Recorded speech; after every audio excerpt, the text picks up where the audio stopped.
Hi, my name is Megan Griffith, co-author of the Recovering from Mental Illness blog on Healthy Place. Today, I want to talk about the expectations that we carry with us into recovery.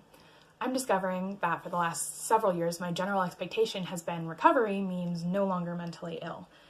This just isn't the case, and this mentality can actually be really harmful.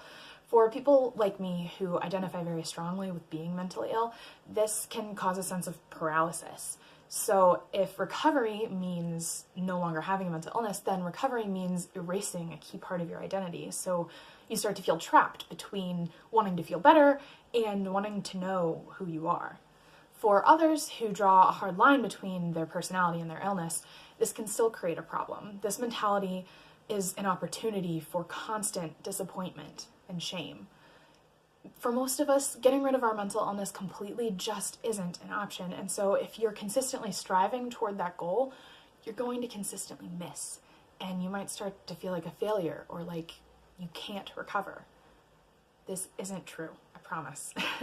It's just that recovery isn't about getting rid of mental illness. Recovery is about finding ways to work with your brain to make your life as enjoyable and functional as possible. How, you ask? Great question. I'm just now learning that recovery can be about working with your brain instead of against it, so I definitely don't have all the answers, but I do have a few tips that might be worth a shot. First, accept the impact your mental illness has on your life. You don't need to be normal or suddenly not have symptoms anymore. You just need to make your life work for you. Sure, not everyone has to write down every single task that they need to accomplish in order to get them done, but I do. So instead of spending my energy trying to not need that anymore, I spent my energy making an organizational system that helps me write stuff down and get it done. You don't need to be neurotypical. You just need to be the best version of your neurodivergent self. Second, define your expectations. If you can't get to a version of yourself without mental illness, what version of yourself do you want to get to? If you're having trouble nailing this down, that's okay. Try tip number 3, make goals.